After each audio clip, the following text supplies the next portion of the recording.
தேவனுடைய பரிசுத்த நாமம் மகிமைப்படுவதாக. ஆண்டவராகிய இயேசு கிறிஸ்து நாமத்தினாலே உங்கள் அனைவருக்கும் என்னுடைய வாழ்த்துக்களை தெரிவித்துக் கொள்கிறேன். இந்த நாளிலும் கர்த்தருடைய வசனத்தோடு உங்களை சந்திப்பதற்கு கர்த்தர் கொடுத்த நல்ல வாய்ப்பிற்காக நான் ஆண்டவரை துதிக்கிறேன். சாயங்காலமும் விடியற்காலமும் ஆகி முதலாம் நாள் ஆயிற்று என்று நாம் வேதத்திலே வாசிக்கிறது போல, சாயங்காலங்களும் விடியற் காலங்களுமாகி இதோ இந்த வருஷத்தினுடைய 3வது மாசத்தின் நடு பகுதிக்கு நாம் வந்திருக்கிறோம். இதுவரைக்கும் ஆண்டவர் நம்மோடு கூட இருந்து கொண்டே இருந்திருக்கிறார். இருக்கிறேன் என்கிற நாமமுள்ள ஆண்டவர் நம்மோடு கூட இருந்து கொண்டே இருக்கிறார். தொடர்ந்து அவரோடு கூட நாம் பயணிப்போம். நம்முடைய செய்தியினுடைய ஆதாரத்திற்காக ஒரு வசனத்தை நாம் வாசிக்கலாம். மத்தேயு எழுதின சுவிசேஷம், எல்லாரும் சேர்ந்து வாசிக்கலாம். மத்தேயு எழுதின சுவிசேஷம் 23வது அதிகாரம். மத்தேயு எழுதின சுவிசேஷம் 23ஆம் அதிகாரம், அதனுடைய 37வது வசனத்தை நாம் சேர்ந்து வாசிக்கலாம். மத்தேயு எழுதின சுவிசேஷம் 23வது அதிகாரம், அதனுடைய 37வது வசனம்.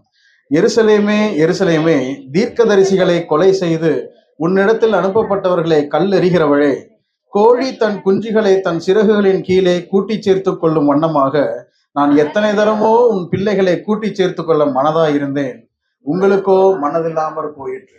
இந்த வசனத்தை வாசித்து இதை ஒரு திறவுகோல் வசனமாக வைத்து ஒரு செய்தியை கொடுக்க வேண்டும் என்பது என்னுடைய பல நாள் ஆசையாக இருந்தது. நான் ஏற்கனவே அதை குறித்து உங்களிடத்துல பேசியிருக்கிறேன். கடந்த நவம்பரிலே அன்பா இருக்க கடவோம் என்ற ஒரு செய்தியை நான் உங்களிடத்துல வழங்கினேன். அந்த செய்தியை நான் ஆரம்பித்தது இதிலே தான் ஆரம்பித்தேன். ஆனால் அது அந்த டைட்டிலேயும் அந்த குறிப்பிட்ட குறிப்புகளிலேயும் அது ஓடினது. மீண்டும் இந்த நாளிலே தேவனுடைய மிகுந்த கிருபையினாலே இந்த வசனத்தை மையமாக கொண்டு ஆண்டவர் எத்தனை தரமோ உங்களை சேர்த்துக்கொள்ள மனதாயிருந்தேன் என்று சொல்கிறாரே, அந்த எத்தனை தரம் என்று சொன்னால் அதெல்லாம் எவை, அந்த சூழ்நிலை என்ன, அந்த சூழ்நிலையிலே அவர்களுடைய நிலைமை என்ன, தேவன் என்ன எதிர்பார்த்தார், இவர்களுடைய பிரதிச்செயல் என்ன, அதிலிருந்து நமக்கு வரக்கூடிய பாடங்கள் என்ன என்பதை ஒரு ஃபுல் சர்வே பண்ண வேண்டும் என்பது என்னுடைய ஆசை. என்னால் இயன்ற அளவுக்கு அதற்காக நான் முயற்சித்திருக்கிறேன். ஒருவேளை இந்த செய்தியிலேயே அது முடியாவிட்டாலும் வரக்கூடிய நாட்களிலேயும் அதை குறித்து சிந்திக்கலாம் என்று நான் நினைக்கின்றேன். இந்த வசனத்தின் அடிப்படையிலே என்னுடைய செய்தியினுடைய தலைப்பு, மனதாயிருந்தேன் உங்களுக்கோ மனதில்லை. மனதாயிருந்தேன் உங்களுக்கோ மனதில்லை. தேவன் மனதா இருக்கிறார், ஆனால் யாருக்கு மனமில்லை? சொல்லுங்க. அதான் கரெக்ட். தேவன் மனதா இருந்தார், யாருக்கு மனமில்லை? ஜனங்கள். சரியான பதில். நமக்கு சரியான பதில். இன்னும் கொஞ்சம் கூட ஸ்பெசிபிக்கா சொல்றதா இருந்தா எப்படி சொல்லுங்க? எனக்கு மனம் இல்லை. மனதா இருந்தேன் உங்களுக்கோ மனதில்லாமற் போயிற்று. இந்த வசனம் 2 இடங்களிலே வரும். டிட்டோ இதே வசனம் நீங்க லூக்கா எழுதின சுவிசேஷத்தை வாசிக்க முடியும். பாருங்கள், லூக்கா எழுதின சுவிசேஷம் 13வது அதிகாரம். ஒரு சைடு நீங்க உங்களுடைய கைகள்ல மத்த 23 வச்சுக்கோங்க.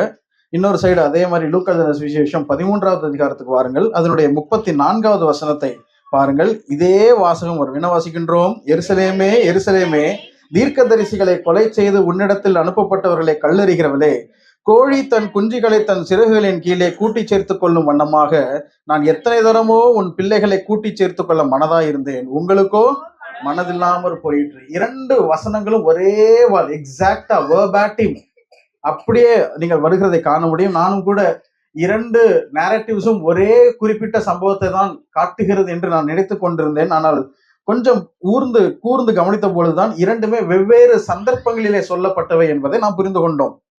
பாருங்கள், விஷயத்தை பாருங்கள். லூக்கா எழுதின சுவிசேஷம் 9வது அதிகாரத்துக்கு வாருங்கள். இதுல வரிசைப்படி இன்னொரு வசனத்தை நாம் அதற்கு முன்பதாக வாசித்து விடலாம். எருசலேமோடு சம்பந்தப்பட்டு ஆண்டவராகிய இயேசு கிறிஸ்து கூறின இன்னொரு வசனத்தை நாம் வாசித்து விடலாம். லூக்கா எழுதின சுவிசேஷம் ஏற்கனவே அதை வைத்திருக்கிறதுனாலே 19வது அதிகாரத்துக்கு வாருங்கள். லூக்கா எழுதின சுவிசேஷம் 19வது அதிகாரம், அதனுடைய 41 முதல் என்ன வாசிக்கின்றோம்? அவர் சமீபமாய் வந்தபோது, வாசிக்கலாம், நகரத்தை பார்த்து அதற்காக கண்ணீர் விட்டு அழுது, உனக்கு கிடைத்த இந்த நாளிலாகிலும் உன் சமாதானத்துக்கு ஏற்றவைகளை நீ அறிந்திருந்தாயானால் நலமாயிருக்கும். இப்பொழுதோ அவைகள் உன் கண்களுக்கு மறைவாயிருக்கிறது, உன்னை சந்திக்கும் காலத்தை நீ அறியாமற் போனபடியால் என்று தொடர்ந்து வசனம் வருகிறதை பார்க்கிறோம். என்னுடைய செய்திக்கு ஒரு உபத்தலைப்பு இருக்கும் என்று சொன்னால் என்னுடைய செய்தியினுடைய உபத்தலைப்பு சந்திக்கும் காலத்தை அறிந்து கொள். சந்திக்கும் காலத்தை அறிந்து கொள். தேவன் சந்திக்கும் காலம், it's the God's time of visitation. தேவன் நம்முடைய வாழ்க்கையில இடவேழுகின்ற காலத்தை நாம் என்ன செய்து கொள்ள வேண்டும்? அறிந்து கொள்ள வேண்டும். ஆங்கிலத்தில் போட்டிருக்கிறது recognize the visitation of God. தேவன் உன்னை சந்திக்கிற இந்த காலகட்டத்தை, உனக்கு கொடுக்கக்கூடிய வாய்ப்புகளை நீ சரியாக அடையாளம் கண்டுகொள். ஆக எருசலேமோடு கூட ஆண்டவராகிய இயேசு கிறிஸ்துவனுடைய 3 முக்கிய கூற்றுகளை நாம் பார்க்கின்றோம். முதலாவதாக இதை வரிசைப்படி பார்ப்பதாக இருந்தால், முதலாவதாக வருவது லூக்கா எழுதின சுவிசேஷத்திலே 13வது அதிகாரத்திலே நாம் வாசித்தோம் அல்லவா, அந்த வசனம் தான் முதலாவதாக வருகிறது. எப்படி சொல்லலாம் பாருங்கள், லூக்கா 9:51 பாருங்கள். லூக்கா 9:51 அங்கு இப்படியாக வாசிக்கின்றோம். பின்பு அவர் எடுத்துக்கொள்ளப்படும் நாட்கள் சமீபித்த போது அவர் எருசலேமுக்கு போக தமது முகத்தை திருப்பி, அவர் ஊழியத்திலே இருந்த பகுதிகளில் இருந்து தாம் எடுத்துக்கொள்ளப்படும் நாட்கள் என்று சொன்னால் என்ன அர்த்தம்? பாடுபட்டு மரித்து பரமேற போகின்ற அந்த நாட்கள் சமீபித்து வருகிறது என்றது அறிந்த உடனே அவர் என்ன செய்கின்றார்? எருசலேமுக்கு போகும்படியாக தீர்மானிக்கின்றார். அப்படி தீர்மானித்து அவர் பயணத்தை தொடங்குகின்ற வழியிலே ஏதோ ஒரு இடத்திலே தான் லூக்கா எழுதின சுவிசேஷம் 13வது அதிகாரத்திலே நாம் வாசித்த அந்த குறிப்பிட்ட வாசகத்தை சொல்லுகிறார். அந்த வாசகத்தை சொல்லுகிறார். அதற்கப்புறமாக அதற்கடுத்து வருவதுதான் இரண்டாவதாக வருவது எது தெரியுமா? லூக்கா எழுதின சுவிசேஷம் 19வது அதிகாரத்தில் வருகிற விஷயம். அங்கே என்ன பார்க்கிறோம்? அது எந்த சந்தர்ப்பத்திலே சொல்லப்பட்டுள்ளது பாருங்கள்.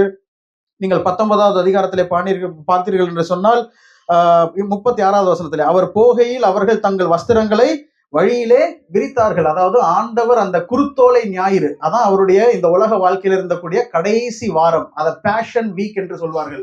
அந்த குருத்தோலை ஞாயிற்றுக்கிழமையிலே தான் என்ன நடக்கிறது? இந்த ஆண்டவர் உள்ளே நுழைகிறார். அப்படி உள்ளே நுழையும் பொழுது வேதத்துல என்ன வாசிக்கின்றோம்? 41வது வசனத்துல, லூக்கா 19:41, அவர் சமீபமாய் வந்தபோது, இல்லையா, அவர் சமீபமாய், இப்ப எங்க இருக்கிறாரு? அதுக்கடையில 37வது வசனத்தை பாருங்கள். அவர் ஒலிவமலையின் அடிவாரத்துக்கு சமீபமாய் வருகையில். அப்ப நல்லா கவனிங்க, ஒலிவமலை என்பது எருசலேம் நகரத்துக்கு அருகாமையில என்ன செய்கிறது? அந்த மலை இருக்கிறது. அதனாலதான் அவர் அந்த கடைசி வாரங்கள்ல பகலெல்லாம் தேவாலயத்துல பிரசங்கம் பண்ணுவாரு, ராத்திரி எங்க தெரியுமா போயிடுவாரு? மலைக்கு போயிடுவாரு. அதுல கூட ஆண்டவருடைய ஒரு சிறப்பு அம்சத்தை பார்க்க முடியும். முதல் நாள்ல வந்து ஒலிவமலைக்கு எருசலேமுக்குள்ள வந்துட்டு பெத்தானியாவுல போய் என்ன செய்வாரு? தங்குவாரு. ஆனா தன்னுடைய சீஷர்களுக்கு தன்னாலேயே பாதிப்பு ஏற்பட்டு விடக்கூடாது என்பதற்காக, அல்லது தன்னை ஹோஸ்ட் பண்ணுகின்ற, ஒருவேளை அது மார்த்தாள் மரியாளுடைய குடும்பமாக இருக்கலாம், அவர்களுக்கு பாதிப்பு ஏற்பட்டு விடக்கூடாது என்பதற்காக அவர்களுடைய வீட்டிலே தங்குவதற்கு பதிலாக ஆண்டவர் எங்க போறாருங்க? மலைக்கு போறாரு. சின்ன சின்ன விஷயத்திலே ஆண்டவருடைய கன்சர்னை பாருங்க. அந்த கடைசி வாரங்கள்ல, ஏன்னா யூதர்கள் வந்து இப்போ கொலை செய்யறதுக்கு ரெடி ஆயிட்டாங்க. யூதாசுக்குள்ள சாத்தான் புக போகிறான், அவனு போய் ஆலோசிக்க போகிறான். பண்டிகை நாட்கள் இதை செய்ய வேண்டாம்னு அவங்க யோசிச்சுட்டு இருக்கிறாங்க.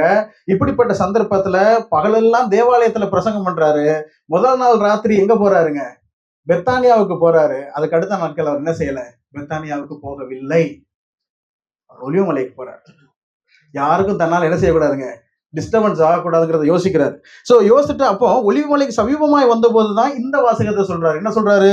உனக்கு கிடைத்த இந்த நாளில் ஆகிலும் உன் சமாதானத்துக்கு ஏற்றவைகளை நீ அறிந்திருந்தாயானால் நலமாயிருக்கும். நான் காங்கிரஸ்ல வேலை பார்த்துட்டு இருக்கும் போது யாரோ ஒருத்தர் ஒரு கார்ல பின்னாடி இந்த வாசகத்தை எழுதி வச்சிருந்தாங்க. உனக்கு கிடைத்த இந்த நாளில் ஆகிலும் உன் சமாதானத்துக்கு ஏற்றவைகளை நீ அறிந்திருந்தாயானால் நலமாயிருக்கும். இதுக்கு அடுத்து வர்ற விஷயம்தான் மத்தேயு எழுதின சுவிசேஷத்துல நான் வாசித்த கூற்று.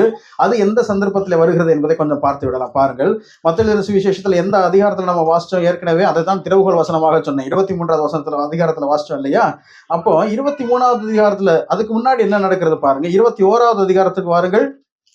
21வது அதிகாரத்துல நீங்கள் முதல் 10 வசனங்களை வாசித்து பார்த்தாலே தெரியும். அதுதான் குருத்தோலை ஞாயிறு. அந்த ஞாயிற்றுக்கிழமை கடைசி வாரத்துல ஆண்டவர் என்ன செய்யறாருங்க? பவனி வாராரு. அது முடிச்சதுக்கு அப்புறம் 21:9 பாருங்க. 21:9 சாரி, ஆமா, ஓசனான்னு எல்லாரும் பவனி வர்றாங்களே. அடுத்து 12வது வசனத்தை பாருங்க. 21:12 என்ன வாசிக்கிறோம்? இயேசு தேவாலயத்தில் பிரவேசித்து, திருப்பி ஆண்டவர் எல்லாத்தையும் சுத்தம் பண்றாரு. சோ இப்ப அவர் வந்து எருசலேம் பட்டணத்துக்கு உள்ள என்ன செஞ்சு விட்டார்?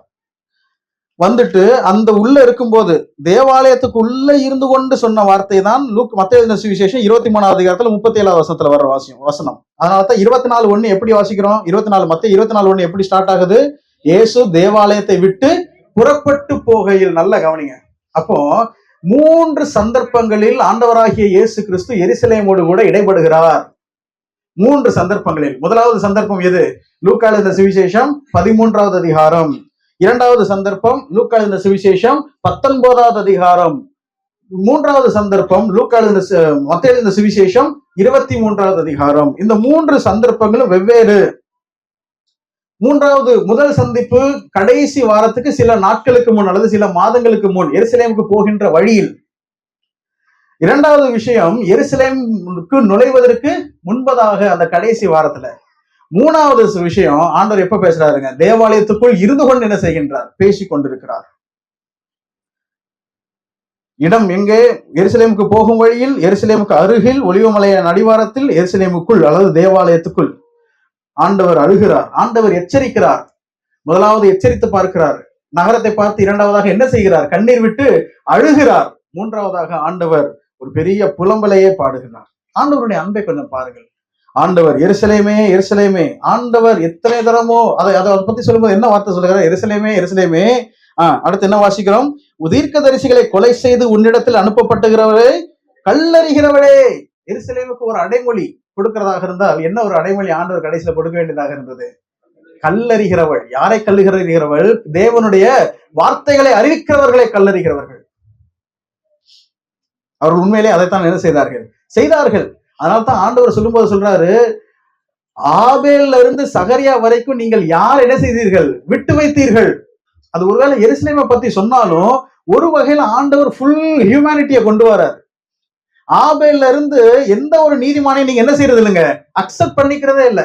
எந்த ஒரு நீதிமானுடைய வார்த்தைகளையும் நீங்கள் ஏற்றுக்கொள்ளுகிறது இல்லை. நீங்கள் என்னதான் செய்கிறீர்கள்? கல்லறிகிறீர்கள், கொல்லுகிறீர்கள் என்று ஆண்டவர் சொல்லுகிறார். ஆண்டவர் அப்படியெல்லாம் சொல்லி அவர்களை எச்சரிக்கிறார். அது மாத்திரமல்ல, கோழி தன் குஞ்சுகளை தன் சிறுகளின் கீழே கூட்டி சேர்த்துக் கொள்ளும் வண்ணமாக நான் எத்தனை தரமோ உன் பிள்ளைகளை கூட்டி சேர்த்துக் கொள்ள மனதாயிருந்தேன் என்று ஆண்டவர் சொல்கிறார். ஆண்டவருடைய அன்பை கொஞ்சம் சிந்திக்க வேண்டும். அதுல கூட பாருங்க, ஆண்டவர் எதை அட்ரஸ் பண்றாரு? இல்ல ஆண்டவர் கோழியை அட்ரஸ் பண்ணல. ஆண்டவர் யாரை அட்ரஸ் பண்றாரு? பட்டணத்தை. ஆண்டவர் யாரை அட்ரஸ் பண்றாரு? பட்டணத்தை. வேதத்துல விசுவாசிகளுக்கு பலவிதமான பெயர்கள் இருக்குதா. மாளிகை, கட்டடம், அப்புறம் நம்மெல்லாம் மந்தை, இதெல்லாம் நம்ம போட்டாலும் அட்ரஸ் பண்ணணும் போது சகோதரர்களே, சகோதரிகளே, சபையாரே, இப்படியேதான் நம்ம பார்ப்போம் டைரக்ட் அட்ரஸ் பண்ணும்போது. ஆனால் ஆண்டவர் இப்ப எதை அட்ரஸ் பண்றாருங்க? எருசலேமை அட்ரஸ் பண்றாரு. அதாவது உன்னிடத்தில் உனக்கு கிடைத்த இந்த நாளிலாகிலும் உன் சமாதானத்துக்கு ஏற்றவைகளை உன்னை சந்திக்கும் காலத்தை நீ அறியாமற் போனபடியால். நான் இப்படி எழுதியிருக்கிறேன் என்னுடைய டைரியில. மக்களிடம் தேவன் பேசிக்கொண்டே இருக்கிறார், பேசி பார்க்கிறார். பேசி பார்க்கும்போது மக்கள்கிட்ட இருந்து என்ன இல்லைங்க? பலன் இல்லை. மக்கள்கிட்ட இருந்து பலன் இல்லை, மாற்றம் இல்லை, பதில் இல்லை, தேவன் எதிர்பார்க்கின்ற ரெஸ்பான்ஸ் இல்லை. ஆண்டவர் அடுத்து யார்கிட்ட தெரியுமா பேச ஆரம்பிக்கிறாரு? மக்கள் எந்த டார்கெட்டட் ஆடியன்ஸ்ல இருந்து எந்த ரெஸ்பான்ஸும் வரலையோ, அடுத்து ஆண்டவர் யார்கிட்ட தெரியுமா பேச ஆரம்பிக்கிறாரு? மெசஞ்சர்கிட்ட பேச ஆரம்பிக்கிறார். யார்கிட்ட பேச ஆரம்பிக்கிறாரு? வேற யார் மூலமாச்சும் செய்தியை கொடுத்து பார்க்கிறார். அதுக்கும் வேதத்துல உதாரணம் உண்டு. ஆண்டவர் மோசேட்ட பேசுறாரு இல்லையா? மோசேட்ட என்ன சொல்றாரு? இந்த ஜனங்கள் வணங்கா கழுத்துள்ள ஜனங்கள். ஆண்டவர் மக்கள்கிட்ட தான் பேசி பார்க்கிறாரு. அவங்க என்ன செய்யலைங்க? பதில் செய்யல. இவர் எதிர்பார்க்கின்ற ரெஸ்பான்ஸை கொடுக்கல. ஆண்டவர் அவருடைய ஷிஃப்ட் யார்கிட்ட போகுதுங்க? மெசஞ்சர் கிட்ட போய் அவங்க கிட்ட போய் கர்த்தர் புலம்புகிறார். சாமுவேல்கிட்ட புலம்புறாரா இல்லையா? அன்னைய சொல்லும் போது சிந்திச்சோம் இல்லையா? நான் புறக்கணித்து தள்ளின சவுலுக்காக நீ எந்த மட்டும் துக்கித்து கொண்டிருப்பாய். சவுலை ராஜாவாக்கினது எனக்கு என்னவா இருக்கிறது? மனஸ்தாபம். என்ன ஆண்டவருடைய ஸ்டேட்மெண்ட் பாருங்க. ஒரு தெய்வம் இன்னொரு மனிதன்ட்டு போய் என்ன செய்யறாருங்க? புலம்புறார். சவுல ராஜாவாக்கினது எனக்கு என்ன இருக்கு? மனஸ்தாபமா இருக்கு. இவ்வளவு ஏன்? சவுல் சின்ன பையனாக இருக்கும் போது ஏலிய பத்தி கர்த்தர் யார்கிட்ட புலம்புறாருங்க? சாமுவேல்கிட்ட புலம்புறார். சாமுவேலே. ஏன்னா அந்த நாட்கள்ல கர்த்தர் போய் பேசத்தக்கதாக ஒருவனும் இல்லை. இவன்கிட்ட போய் பேசலாம், இவன் கிட்ட உறவாடலாம்னு சொல்றதுக்கு ஆண்டவருக்கு யாரும் என்ன செய்யலங்க? கிடைக்கல. கடைசியில யார்கிட்ட போறாருங்க? சிறுவனாகிய சாமுவேல்கிட்ட போறாரு. சாமுவேலை கூப்பிட்டு சாமுவேல்கிட்ட உட்கார்ந்து இவர் ஏலி குடும்பத்துக்கு நான் என்னெல்லாம் செய்ய போறேங்கிறது அவன்கிட்ட போய் புலம்புறாரு. தேவன் டார்கெட் ஆடியன்ஸ்ட பேசி பார்க்கும்போது ரெஸ்பான்ஸ் இல்லாட்டினா யார்கிட்ட போய் பேச ஆரம்பிக்கிறாருங்க? மெசஞ்சர்ஸ்ட போய் பேச ஆரம்பிக்கிறாரு. அவருடைய தூதர்கள்ட்ட போய் பேச ஆரம்பிக்கிறாரு. அவருடைய தூதர்கள்ட்ட போய் புலம்ப ஆரம்பிக்கிறார். அவங்களும் கேட்கலையா? ஆண்டவர் அடுத்து என்ன தெரியுமா செய்யறாரு? யார் தெரியுமா பேச ஆரம்பிக்கிறாரு? ஆண்டவர் தம்முடைய சிருஷ்டிப்புகள்கிட்ட போய் பேச ஆரம்பிக்கிறார். நல்ல கவனிங்க. தேவன் ஒரு நபர்கிட்ட பேசணும்னு நினைக்கிறாரு. பேசி ஒரு விஷயத்த செய்யணும், அவங்க எதிர்பார்க்கணும், அவங்க செய்யணும், அவங்க லைஃப்ல ஒரு மாற்றம் வரணும்னு எதிர்பார்க்கிறாரு. அவருக்கு எதிர்பார்க்கிற ரெஸ்பான்ஸை மக்கள் கொடுக்கலன்னு கர்த்தர் யார்கிட்ட பேச ஆரம்பிக்கிறார்? தம்முடைய தூதர்கள்ட்ட, மெசஞ்சர்ஸ்ட பேச ஆரம்பிக்கிறாரு. அவங்க மூலமா சொல்லியும் எந்த டார்கெட்டும் எந்த ரிசல்ட்டும் வரலன்னு கர்த்தர் யார்கிட்ட பேச ஆரம்பிக்கிறார் தெரியுமா? ஆண்டவர் தம்முடைய சிருஷ்டிகள் கிட்ட என்ன செய்ய ஆரம்பிக்கிறார்? பேச ஆரம்பிக்கிறார். மக்கள்கிட்ட பேசி பார்த்தாரு, பலன் இல்ல. இப்ப யாரை பார்த்து அட்ரஸ் பண்றாருங்க? சொல்லுங்க, யாரை பார்த்து அட்ரஸ் பண்றாரு? எருசலேமே, எருசலேமே. பல இடங்கள்ல கர்த்தர் தம்முடைய சிருஷ்டிப்புகளை பார்த்து அட்ரஸ் பண்ணிருக்கோம். நான் ஏற்கனவே இதை உங்களுக்கு குறிப்பிட்டிருக்கேன். ஏசாயா தீர்க்கதரிசன புஸ்தகம் 1வது அதிகாரத்துல நம்ம எல்லாருக்கும் தெரிந்த வசனங்கள் தான். என்ன ஆண்டவர் யார் அட்ரஸ் பண்றாரு சொல்லுங்க? ஏசாயா தீர்க்கதரிசன புஸ்தகம் 1வது அதிகாரம் 2வது வசனத்தை பாருங்கள். வானங்களே கேளுங்கள். யார்கிட்ட பேசுறாரு ஆண்டவர்? யார்கிட்ட பேசுறாரு? வானங்களே கேளுங்கள். அடுத்து பூமியே செவிகொடு, கர்த்தர் பேசுகிறார். பேசிட்டு ஆண்டவர் அடுத்த வார்த்தை என்ன சொல்றாரு? நான் என் பிள்ளைகளை வளர்த்து ஆதரித்தேன், அவர்களோ எனக்கு விரோதமாய் கலகம் பண்ணியிருந்தாங்க அப்படின்னு யார்கிட்ட சொல்றாருங்க? அப்படின்னு யார்கிட்ட சொல்றாரு? வானங்கள்கிட்ட போய் சொல்றாரு, பூமிகிட்ட போய் சொல்றாரு. மாடு தன் எஜமானையும் கழுதை தன் ஆண்டவனின் முன்னணையையும் அறியும், இஸ்ரவேலோ அறிவில்லாமலும் என் ஜனம் உணர்வில்லாமலும் இருக்கிறார்கள் என்கிறார். யார்கிட்ட? யார்கிட்ட? வானத்துக்கிட்ட, பூமி கிட்ட. தேவன் தனி மனிதர்களிடத்திலே பேசி பார்க்கிறார். மக்களிடத்திலிருந்து பிரதிபலன் இல்லை, மக்களிடத்திலிருந்து அவர் எதிர்பார்க்கின்ற மாற்றம் இல்லை, செயல் இல்லை, கிரியை இல்லை. செய்தியாளர்களிடத்திலே பேசி பார்க்கிறார், அவர்கள் மூலமாக பேசி பார்க்கிறார். ஆனாலும் பதில் இல்லை, ஆனாலும் தேவன் எதிர்பார்க்கின்ற பிரதிபலிப்பு இல்லை. உடனே கர்த்தர் யார்கிட்ட பேசுறாரு தெரியுமா? சிருஷ்டிகள்கிட்ட பேசுறாரு. சிருஷ்டிகள்கிட்ட பேசுறாரு. மீகா தீர்க்க தரிசன புஸ்தகத்துக்கு வாருங்கள். மீகா தீர்க்க தரிசன புஸ்தகம் 6வது அதிகாரத்துக்கு வாருங்கள். 1079வது பக்கம், மீகா 6. அங்க 2-3 வசனங்களை பாருங்கள். மீகா 6:2-3 என்ன வாசிக்கின்றோம்? பர்வதங்களே, பூமியின் உறுதியான அஸ்திபாரங்களே, கர்த்தருடைய வழக்கை கேளுங்கள். கர்த்தருக்கு அவருடைய ஜனத்தோட வழக்கு இருக்கிறது, இஸ்ரவேலோட அவர் வழக்காடுவார். 3வது வசனம், என் ஜனமே நான் உனக்கு என்ன செய்தேன்? ஆண்டவருடைய வார்த்தைகளை எல்லாம் கொஞ்சம் பாருங்க. என் ஜனமே நான் உனக்கு என்ன செய்தேன்? நான் எதினால் உன்னை விசனப்படுத்தினேன்? எனக்கு எதிரே உத்தரவு. ஆண்டவர் எவ்வளவு ஒரு அவர் God is a God of relationship. அத முந்தையோட நெல்சன் என்கிட்ட பேசிட்டு இருக்கும்போது சொல்லிட்டு இருந்தாப்ல, ஆண்டவர் இந்த அளவுக்கு மெனக்கெடுகிறதுக்கு ஒரே ரீசன் என்ன தெரியுமா? நமக்கெல்லாம் சுய சித்தம்ங்கிற ஒண்ண கொடுத்ததுனாலதான். நமக்கெல்லாம் என்ன கொடுத்திருக்கிறார் ஆண்டவர்? சுய சித்தம், ஃப்ரீ வில். அவர் தமது சாயலின்படியும் தமது ரூபத்தின்படியும் உண்டாக்கி நம்மளையும் ஒரு விசேஷமான படைப்பாக படைச்சு நமக்கு கொடுக்கக்கூடிய டியூ மதிப்பை கொடுத்ததுனாலதான் இவ்வளோ இந்த ரட்சிப்புங்கிற ஒரு விஷயத்தை அவர் என்ன செய்ய வேண்டியது இருக்குதுங்க? செய்ய வேண்டியது இருக்குது. இல்ல என்னைக்கோ ஒரு மேனுஃபேக்சரிங் யூனிட்ல ஒரு ரோபோட்டை உருவாக்குன மாதிரி ஆண்டவர் ஒவ்வொரு மனுஷனையும் உருவாக்கி டக்கு டக்கு அனுப்பினார்னா அவர் எந்த ஒரு கஷ்டத்தை என்ன செய்ய வேண்டியது இல்லைங்க? பட வேண்டியது இல்லை. ஆனா தேவன் உறவாட விரும்புகின்ற தேவன், மனிதனை நேசிக்கின்றார், மனிதனை மகுடமாக சிருஷ்டித்தார், அவனுக்கு ஒரு செல்ஃப் வில்ல கொடுக்கிறார், அந்த வில்ல அவர் மதிக்கிறார். அவர் மதிச்சதுனாலதான் அவன் இழுக்கிற இழுவைக்கெல்லாம் அவர் என்ன செய்யறாருங்க? இழுக்கப்பட்டு போய் அவனை அதுல இருந்து எப்படியாச்சும் அவர் என்ன செய்ய விரும்புகிறார்? காப்பாற்றுவார். God respects as.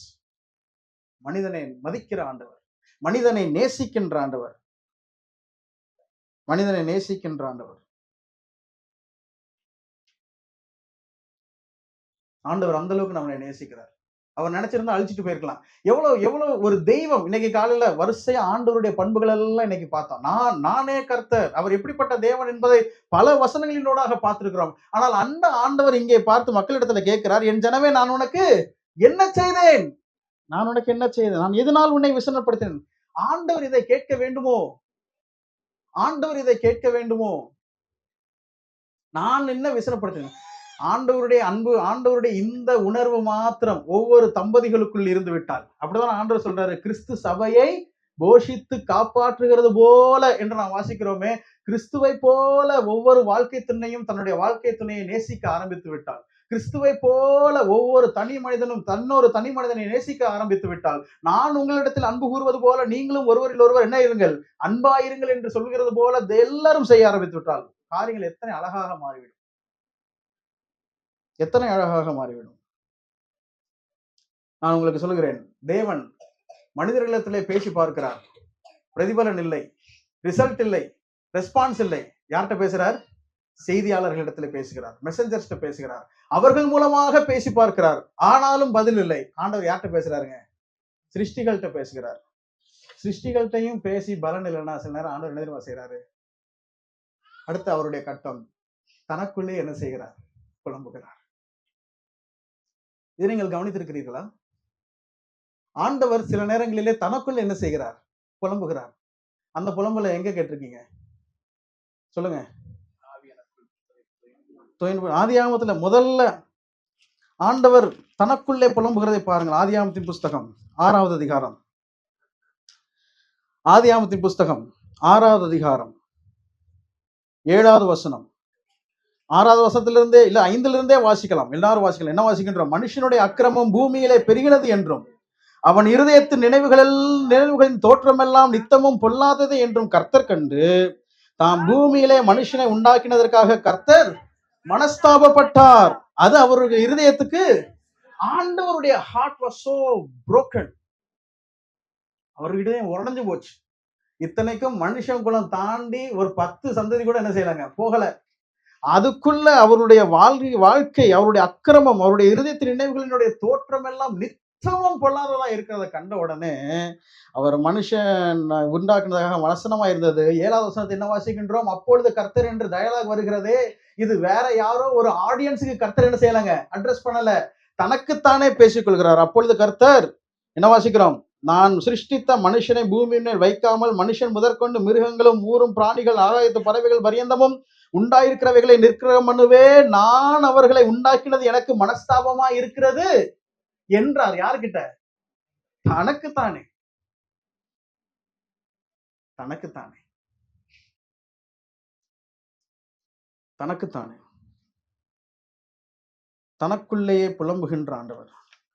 தீர்க்க தரிசனங்கள் ஃபுல்லா நீங்க வாசிக்கலாம். ஓசியாவின் புஸ்தகம் 11வது அதிகாரம் 8வது வசனம். எப்ராயிமே, நான் உன்னை எப்படி கைவிடுவேன்?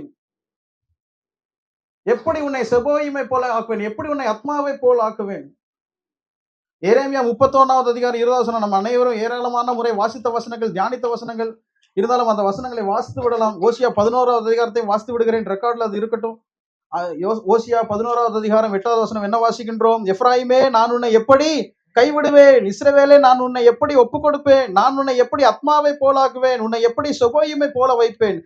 இருதயம் எனக்குள் புலம்புகிறது, என் பரிதாபங்கள் ஏகமாய் பொங்குகிறது. எரேமியாவின் புஸ்தகம் 31வது அதிகாரம் 20வது வசனத்தை பாருங்கள். எரேமியா 31:20. ஆண்டவர் என்ன சொல்கிறார்? மறுபடியும் அங்கே குறிப்பிட்ட வசனத்தை பாருங்கள். எப்ராயிம் எனக்கு அருமையான குமாரன் அல்லவோ, அவன் எனக்கு பிரியமான பிள்ளை அல்லவோ, அவனுக்கு விரோதமாய் பேசினது முதல் அவனை நினைத்து கொண்டே இருக்கிறேன், ஆகையால் என் உள்ளம் அவனுக்காக கொதிக்கிறது, அவனுக்கு உருக்கமாய் இறங்குவேன் என்று கர்த்தர் சொல்கிறது. இதெல்லாம் ஆண்டவர் தனக்குத்தானே தனக்குள்ளேயே புலம்பிக் கொண்டுகிற விஷயங்கள். என் அருமையான தேவனுடைய பிள்ளைகளே, தேவன் ஒரு தனி மனிதனோடு இடைபடுவதற்காக அவனோடு கூட நேரடியாக பேசி பார்க்கிறார். அவன் மாறுவான் என்று எதிர்பார்க்கிறார், அவன் பதிலளிப்பான் என்று எதிர்பார்க்கிறார், அவன் பிரதிசெயலை செய்வான், ரெஸ்பான்ஸ் கொடுப்பான் என்று எதிர்பார்க்கிறார். அவன் கொடுக்கவில்லை. கர்த்தர் யார்கிட்ட போறாருங்க? தம்முடைய செய்தியாளர்கள் இடத்திலே போகிறார், தம்முடைய மெசஞ்சர்ஸ்ட போகிறார், அவர்கள் மூலமாக பேசி பார்க்கிறார். ஆனாலும் பதில் இல்லை. ஆண்டவர் சிருஷ்டிப்புகள் இடத்திலே போய் பார்க்கிறார், அவர்களிடத்திலே போய் புலம்புகிறார், ஆனாலும் பதில் இல்லை. கர்த்தர் என்ன செய்கிறாருங்க? தனக்குள்ளேயே புலம்பிக் கொண்டிருக்கிறார். தனக்குள்ளேயே புலம்பிக் கொண்டிருக்கிறார். நான் இப்படி கேட்க விரும்புகிறேன், பிராக்டிகல் அப்ளிகேஷன். தேவன் என்னிடத்துல நேரடியாக பேசுகிற இடத்தில் நான் இருக்கிறேனா? தேவன் என்னிடத்துல நேரடியாக பேசுகிற இடத்தில் நான் இருக்கிறேனா? தேவ சத்தத்தை கேட்டு எவ்வளவு நாள் ஆயிற்று? அருமையான தேவனுடைய பிள்ளைகளை, நீங்களும் நானும் சிந்திக்க வேண்டிய விஷயம். How long has it been since I heard the word of the Lord? தேவ சத்தத்தை கேட்டு எத்தனை நாள் ஆயிற்று? இப்படியும் சொல்ல விரும்புகிறேன், தேவன் உங்கள் சத்தத்தை கேட்டும் எத்தனை நாள் ஆயிற்று? தேவ சத்தத்தை நீங்கள் கேட்டு எத்தனை நாள் ஆயிற்று? அது நாணயத்தினுடைய ஒரு பக்கம். உங்கள் சத்தத்தை தேவன் கேட்டு எத்தனை நாள் ஆயிற்று? த ரியல் எக்ஸாக்ட் ஒரு உண்மையான உறவு. காலையில அட்டெண்டன்ஸ் போடுறதெல்லாம் வேறங்க. காலையில அட்டெண்டன்ஸ் போடுறது என்ன, போய் உட்கார்ந்து வாசிக்கிறது அதெல்லாம் வேற. யதார்த்தமாக தேவனோடு உறவாடி எவ்வளவு நாள் ஆயிற்று? கடந்த முறை சாமுவேல் மரணம் அடைந்தான் என்கிற செய்தியில ஒரு அருமையான ஸ்டேட்மெண்ட் அண்ணன் சொன்னார். மனிதன் தேவனை புறக்கணிப்பதை விட தேவன் மனிதனை புறக்கணிப்பது கொடுமையானது. பயங்கரமான ஸ்டேட்மெண்ட். மனிதன் தேவனை புறக்கணிப்பதை விட தேவன் மனிதனை புறக்கணிப்பது கொடுமையானது. நான் இப்படி அதை ட்வீக் பண்ண விரும்புகிறேன். மனிதன் தேவனிடம் பேசாமல் இருப்பதை விட தேவன் மனிதனிடம் பேசாமல் இருப்பது கொடுமையானது. மனிதன் தேவனிடம் பேசாமல் இருப்பதை விட தேவன் மனிதனிடம் பேசாமல் இருப்பது கொடுமையானது. நறுமையான தேவனுடைய பிள்ளைகளே, தேவனுடைய சத்தத்தை நீங்கள் கேட்டு எத்தனை நாளாயிற்று? தேவன் உங்கள் சத்தத்தை கேட்டு எத்தனை நாளாயிற்று? ஒருவேளை ஏதோ ஒரு விஷயம், ஏதோ ஒரு ப்ராப்ளம், ஏதோ ஒரு கஷ்டம், ஏதோ ஒரு எனக்குள்ளேதானே அந்த சத்ருவினுடைய அந்த பழி சாற்றுகின்ற காரியம், குற்றம் பிடிக்கின்ற காரியம், எனக்கு ஆண்டவருடைய சமூகத்திலே போவதற்கு பயம், மெசஞ்சர்ஸ் மூலமா பேசிட்டு இருக்கிறாரு, அதுக்கு ரெஸ்பாண்ட் பண்ணி எவ்வளவு நாள் ஆச்சு? ஆண்டவரை நம்மோடு பேச வைக்கிறோமா, அல்லது நம்மை குறித்து ஆண்டவர் பிறரிடத்திலே புலம்ப வைக்கிறோமா? ஆண்டவர் நம்மோடு பேசினால் நல்லது, நாம் ஆண்டவரோடு பேசினால் நல்லது. நம்மை குறித்து ஆண்டவர் மத்தவங்கிட்ட போய் என்ன செய்யக்கூடாதுங்க? புலம்ப கூடாது. தனக்குள்ள புலம்பிக்கிட்டு இருக்க கூடாது.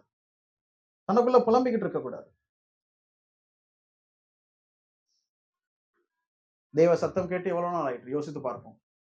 தேவன் நம் சத்தத்தை கேட்டு எவ்வளவு நாள் ஆயிற்று? யோசித்து பார்ப்போம். எந்த ஸ்டேஜ்ல இருக்கோங்கிறத நம்ம யோசிச்சு பார்ப்போம். தேவன் என்னை குறித்து என்னோடு பேசுகிற இடத்துல நான் இருக்கிறேனா, அல்லது என்னோடு பேச முடியாமல் என்னுடைய உறவை நாடி நாடி ஏங்கி ஏங்கி ஏங்கி முயற்சித்து எந்த பலனும் அளிக்காமல் ஆண்டவர் யாரிடத்திலேயோ போய், சிருஷ்டிகளிடத்திலே போய், மனிதர்களிடத்திலே போய், தனக்குள்ளேயே புலம்பிக் கொண்டிருக்கிற இடத்திலே நான் ஆண்டவரை வைத்திருக்கிறேன். நாம் எங்கே இருக்கிறோம்? யோசித்து பார்ப்போம். அதெல்லாம் சரி பண்ணணுங்கிறதுக்காக தான் அருமையான தம்பி ஒரு அருமையான ஆப் ரெடி பண்ணியிருக்கிறார், ஆஷிஷ். போன பிப்ரவரி மாசம் ஃபர்ஸ்ட் வீக்ல நம்ம எல்லாம் யூத் மீட்டிங்ல ஒரு தீர்மானம் பண்ணோம். என்ன செய்யணும்? வேத வாசிப்பை என்ன செய்யணுங்க? ரெகுலரைஸ் பண்ணணும். வேத வாசிப்பை ரெகுலரைஸ் பண்ணணும். அதெல்லாம் தானா வரணுங்க. ஆவிக்குரிய செயல்லாம் தானா வரணும், உண்மையா வரணும். கரெக்டு தான், அதுக்கு ஆப்போசிஷனே கிடையாது. உண்மையா வரணும், ஒன்னும் ஃபோர்ஸ் பண்ணி வரக்கூடாது. கரெக்டு தான். ஆனா சில விஷயங்கள் நமக்குன்னு ஒரு என்ன வேணுங்க? ஒரு புஷ் வேணும். நான் என்ன சொல்றேன், இந்த மாதிரி ஒரு போட்டி இருந்திருந்தா நீங்களும் நானும் எபிரேயர் நிருபத்தை தொட்டு பார்த்திருப்போமா? சொல்லுங்க, மனசை தொட்டு சொல்லுங்க. ஏன்னா of all the books toughest book எதுங்க? எபிரேயர். உண்மையிலேயே எபிரேயர்ல இருந்து பிரசங்கம் பண்றது அவ்வளவு சாதாரண விஷயமே கிடையாது. அதை புரிந்து கொள்கிறதே கஷ்டம். இந்த மாதிரியான ஒரு புஷ் இருக்க போய் தானங்க நம்ம பண்றோம். இன்னைக்கு தெரியுது இல்ல, எபிரேயர்ல என்ன அதிகாரம் வாசிச்சோம்னு தெரியுது இல்ல, அங்கிருந்து மேற்கோள் காட்டினா தெரியுது இல்ல. ஏதோ ஒரு விஷயத்துல இந்த வசனங்கள்லாம் என்ன செய்யுங்க, நமக்கு எங்கேயோ கர்த்தர் உணர்த்துவார். உன் ஆகாரத்தை தண்ணீரில் மேல் போடு, அநேக நாட்களுக்கு பின் அதன் பலனை காண்பாய். வசனம்ங்கிறது விதை, அது ஜெர்மினேட் ஆகிறதுக்கும் ஃப்ரூட் கொடுக்கறதுக்கும் அதுக்கு நாட்கள் ஆகும். பரவாயில்ல, யாரோ ஒருத்தர் நடுவாரு, இன்னொருத்தர் நீர் பாய்ச்சுவாரு. விளைய செய்கிறவர் யாருங்க? தேவன். அது எப்பனாலும் அவர் செய்வாரு. என்னைக்கு விளையுதோ அது என்னைக்கு கொடுக்குங்க, பலன் கொடுக்கும். அதனாலதான் இதை ஃபோர்ஸ் பண்ணணுங்கிறதுக்காகவே யூத் மீட்டிங்ல ஒரு தீர்மானம் பண்ணோம். நம்ம எல்லாரும் எடுக்கிற குவைட் டைம் நம்ம ஜெபம் பண்ணோமா, வேத வாசிச்சோம்னா என்ன பகுதி, இதை கொண்டு போய் என்ன செய்யணுங்க, ஒரு அப்ளிகேஷன்ல ரெகுலரா போட்டு நம்ம மானிட்டர் பண்ணணும். தம்பி அதை அழகா ரெடி பண்ணியிருக்கிறார். ரொம்ப உண்மையிலே ஆஷிஷ்காக நன்றி செலுத்துகிறேன். அதை கிளியரா, ரொம்ப யூசர் ஃப்ரெண்ட்லி ஆப். அதனால நீங்க எல்லாரும் அதை யூஸ் பண்ணுங்க. அதுவே நமக்கு சரி, அப்பா எல்லாரும் முன்னாடி நம்ம நோன்னு இருந்தா நல்லா இருக்காதுங்கிறதுக்காக நம்ம என்ன செய்யுங்க, மோட்டிவேட் பண்ணோம். சரி, அடுத்து இந்த வசனத்துக்குள்ள வரும். அப்போ தேவனோடு நம்முடைய உறவு எப்படி இருக்கிறது? தேவன் பல விஷயங்களை நம்மளுடைய வாழ்க்கையில எப்பா நீ இதை மாத்து, இதை நீ பேசு, இதை நீ செய்ய, இதை நீ உன் லைஃப்ல மாத்திக்கொண்டு ஏதோ ஒரு ஊடகங்கள்ல அன்னைக்கு கர்த்தர் வசனங்கள் மூலமாக சொன்னார்னா, இன்னைக்கு ஆவியானவர் மூலமாகவே கர்த்தர் நமக்கு என்ன செய்யறாருங்க, உணர்த்துகிறார். செய்திகளை கேட்கும் போது உணர்த்துகிறார், பாடல்களை பாடும் போது உணர்த்துகிறார். ஆண்டவர் பல விஷயங்களை நம்மகிட்ட இடைப்பட்டு கொண்டே இருக்கிறார். இடைப்பட்டு கொண்டே இருக்கும்போது ஆண்டவருக்கு அவர் எதிர்பார்க்கிற ரெஸ்பான்ஸ் நம்ம கொடுக்குறோமா இல்லையா? நம்ம கொடுக்கலாட்டினா கர்த்தர் யார்கிட்ட போறாருங்க? செய்தியாளர்கள் மூலமா பேசி பார்க்கிறாரு. ஆனால் வாய்ப்பு இல்லை. அப்படி இல்லாட்டினா கர்த்தர் போய் புலம்பிக்கிட்டு இருக்கிறாரு. ஆண்டவரை எந்த இடத்துல வச்சுக்கணுங்கிறத யோசிச்சு பார்ப்போம். ரெண்டாவது, எருசலேமே எருசலேமே. ஏன் எருசலேமே சொன்னா போதாதா? எருசலேமே. இந்த மாதிரி எந்த இடத்துல எல்லாம் ரெண்டு தடவை ஆண்டவர் கூப்பிடுறாரோ அதெல்லாமே முக்கியத்துவம் வாய்ந்த இடங்கள்ல தான் கர்த்தர் என்ன செஞ்சிருக்கிறார், கூப்பிட்டுருக்காரு. ஒரு லிஸ்ட் கொடுக்குறேன் பாருங்க. கொஞ்சம் கஷ்டம் தான், அடுத்த வட்டம் பிரசங்க இதுக்கு இருந்தாலும் சொல்றேன். ஆபிரகாமே 2 தடவை ஆண்டவர் கூப்பிடுறாரு. எந்த இடத்துல? உன் பிள்ளையாண்டன் மேல் உன் கையை போடாதே. யாக்கோபே யாக்கோபே, ஆதியாகமம் 46:2. ஆபிரகாமே ஆபிரகாமே, ஆதியாகமம் 22:11. யாக்கோபே யாக்கோபே ஆண்டவர் சொல்றாரு. எதுக்கு? பையன் இப்ப உயிரோட இருக்கிறான்ங்கிற செய்தி யாருக்கு வந்துருச்சுங்க? யாக்கோபுக்கு வந்துருச்சு. இப்ப யாக்கோபு எல்லாத்தையும் தூக்கிட்டு எங்க போகணும்? எகிப்துக்கு போகணும். அது ஒரு சாதாரண விஷயம் கிடையாது. இவனுக்கு பேச்ச நம்பி இவரால என்ன செய்யணுங்க? கிளம்பி போக முடியுமா? யோசிச்சு பாருங்க. இவருக்கு இந்த இடத்துல ஒரு நல்ல செட்டில் ஆயாச்சு. ஏற்கனவே பரதேசிகளா அரதேசிகளா சஞ்சரிச்சுக்கிட்டு இருக்கிறாங்க. இப்ப ஆண்டவர் இங்க இருக்க சொல்லிட்டாரு. உன் பிள்ளைங்க எகிப்துல கொஞ்ச நாள் இருப்பாங்கங்கிற அந்த ஒரு முன்னறிவிப்பை, அந்த ஒரு தீர்க்க தரிசனத்தை ஆபிரகாம்கிட்ட சொன்னாரு.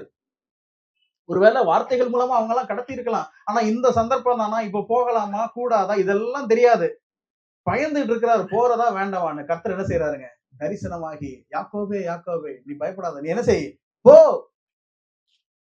மோசே ஆண்டவர் பார்த்து கூப்பிட்டாரு, மோசே மோசே. புச்சடியில இருந்து கர்த்தர் கூப்பிடுறாரு. யாத்திராகமம் 3:4.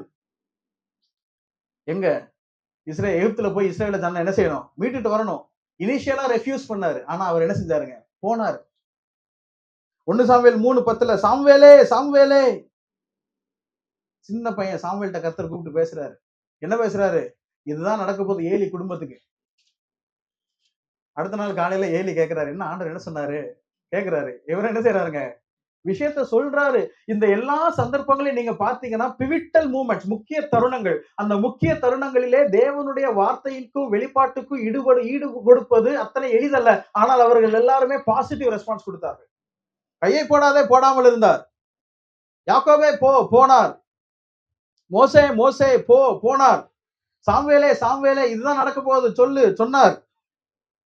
மார்த்தாலே மார்த்தாலே, தேவையானது ஒன்றே. மரியாள் தன்னை விட்டு ஈடுபடாத நல்ல பங்கை தெரிந்து கொண்டால். லூக்கா 10:41. மார்த்தாள் அதுக்கடுத்து அவங்க மாத்தினாங்களா? அதையும் நம்ம பார்க்க முடியும். யோவான் 12வது அதிகாரத்துல திருப்பியும் மரியாள் என்ன செய்கிறாள்? ஆண்டவருடைய பாதத்துல பெரிய அந்த 300 ராத்திரி விலைப்பெருமான தைலத்தை கொண்டு போய் பார்க்கிறா. அங்க அவங்களுக்கு அன்னைக்கு எல்லாருக்கும் பந்தி ரெடியா இருக்கு. ஏற்கனவே சொன்ன மாதிரி அவளை ஹெல்ப் பண்ணுங்க, எனக்கு வர சொல்லுங்க. அவ என்ன செய்யலங்க? மார்த்தாள் கம்ப்ளைண்ட் பண்ணல. அவள் மாறிவிட்டாள். மார்த்தாள் மாறிவிட்டாள். தேவனுடைய வார்த்தைக்கு ரெஸ்பான்ஸ் கொடுக்கிறாள். லூக்கா 22:31, சீமோனே சீமோனே, ஆண்டவர் சொல்றாரு, எப்பா இன்னைக்கு நீ என்ன செய்வாயினே? என்னை மறுதலிப்பாய். இவரு கூட பாசிட்டிவ் ரெஸ்பான்ஸ் தான் கொடுத்தாரு, மறுதலிச்சாரு. ஆனா மறுதலிச்சு 3வது தடவை கர்த்தர் திரும்பி பேதுருவை நோக்கி பார்த்தார். பார்த்த உடனே வசனம் தெரியுமா சொல்லுது? அவர் நீ என்ன இன்னைக்கு சேவல் 2 தரம் கூவதற்கு முன்னே நீ என்னை 3 தடவை மறுதலிப்பாய் என்று கர்த்தர் சன்னுடனே வார்த்தைகளை நினைவு கூர்ந்து மனங்கசந்து அழுதார். அவருமே பாசிட்டிவ் ரெஸ்பான்ஸ். சவுலே சவுலே, அப்போஸ்தலர் 9:4, நீ துன்பப்படுத்துகிற இயேசு நானே. ஆண்டவரே நீர் யார்? நான் என்ன செய்ய சித்தமா இருக்கிறேன். ஆபிரகாமாக இருக்கட்டும், யாக்கோபாக இருக்கட்டும், மோசேவாக இருக்கட்டும், சாமுவேலாக இருக்கட்டும், மார்த்தாளாக இருக்கட்டும், சீமோனாக இருக்கட்டும், சவுலாக இருக்கட்டும், 2 தடவை கர்த்தர் இவங்களெல்லாம் கூப்பிட்டு அட்ரஸ் பண்றாரு. இவங்க எல்லாருமே தேவன் எதிர்பார்த்த ரெஸ்பான்ஸை கொடுத்தார்கள். ஆனா எருசலேமே எருசலேமே, லூக்கால 13வது அதிகாரத்துல பேசி பார்க்கிறாரு, ரெஸ்பான்ஸ் இல்லை. உனக்கு கிடைத்த இந்த நாளிலாகிலும் உன் சமாதானத்துக்கு ஏற்றவைகளே நலமாயிருக்கும் என்று ஆண்டவர் உள்ளே நுழையும் போது சொல்லிக் கொண்டு திருப்பியும் தேவாலயத்துக்குள் எதிர்கொண்டு எருசலேமே எருசலேமே என்று கத்துகிறார். எருசலேம் என்ன செய்யறாங்க? பதில் அளிக்கவில்லை. என் அருமையான தேவனுடைய பிள்ளைகளே, வாழ்க்கை அப்ளிகேஷனுக்காக சில கேள்விகள். ஆண்டவர் நம்முடைய வாழ்க்கையில பல விஷயங்களை உணர்த்தி கொண்டே இருக்கிறார். நமக்கு தெரியும், நம்ம எல்லாருக்கும் நம்முடைய தனிப்பட்ட விதத்துல தேவ சமூகத்துல உட்காரும் போது எவைகளை செய்ய வேண்டும், எவைகளை விட்டுவிட வேண்டும் என்று தேவன் சொல்லிக்கொண்டே இருக்கிறார். நேரடியாக சொல்லி பார்த்தார், பதில் இல்லை. அநேக ஊடகங்களின் மூலமாக, அது ஒருவேளை இங்க கொடுக்கப்படுகிற பிரசங்கமாக இருக்கலாம், அல்லது அது ஒருவேளை நீங்கள் தனியாக வாசித்துக் கொண்டிருக்கும் போது கர்த்தர் உங்களோடு கூட இடைப்படுகிற காலமாக இருக்கலாம், அல்லது ஆண்டவர் ஏதோ ஒரு சந்தர்ப்ப சூழ்நிலையின் மூலமாக உங்களோடு கூட உணர்த்துகின்ற ஒரு விஷயமாக இருக்கலாம். கர்த்தர் உணர்த்துகின்ற விஷயங்களுக்கு நீங்கள் என்ன பதில் சொல்லுகிறீர்கள்? தேவனுடைய உணர்த்துதலுக்கு நம்முடைய ரெஸ்பான்ஸ் என்ன? இந்த பரிசுத்தவான்களை போல பாசிட்டிவான ரெஸ்பான்ஸ் கொடுக்கிறோமா, இல்ல எருசலேமை போல இருக்கிறோமா?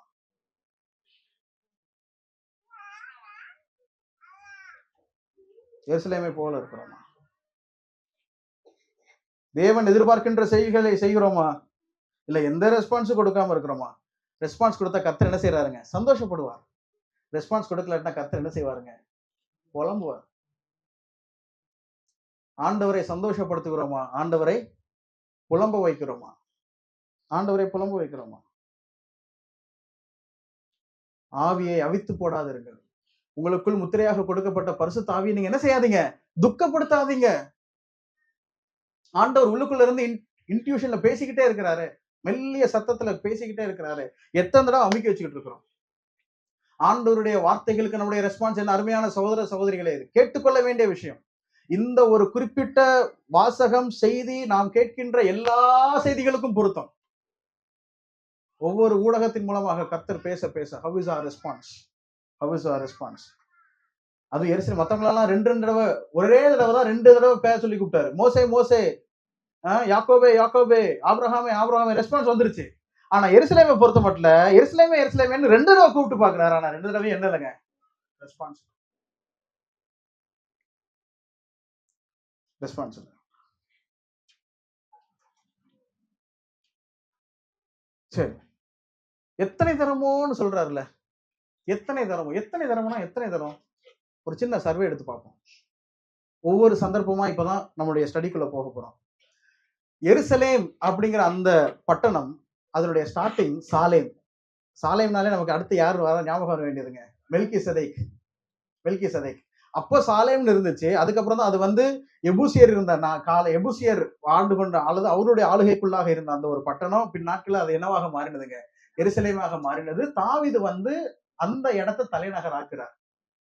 2 சாமுவேல் 5வது அதிகாரத்துல வாசிக்கிறோம். தாவீது அந்த இடத்தை தலைநகர் ஆக்குகிறார்.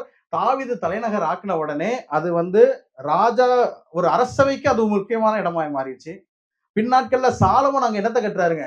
தேவாலயத்தை கட்டுறாரு. அதனால ஆலயத்துக்கு அது முக்கியத்துவமான இடம் ஆயிடுச்சு. பின்னாட்கள்ல ஆண்டவர் அநேக தீர்க்கதரிசிகளை எழுப்புகிறது எங்க இருந்துதாங்க? எருசலேம்ல இருந்துதான்.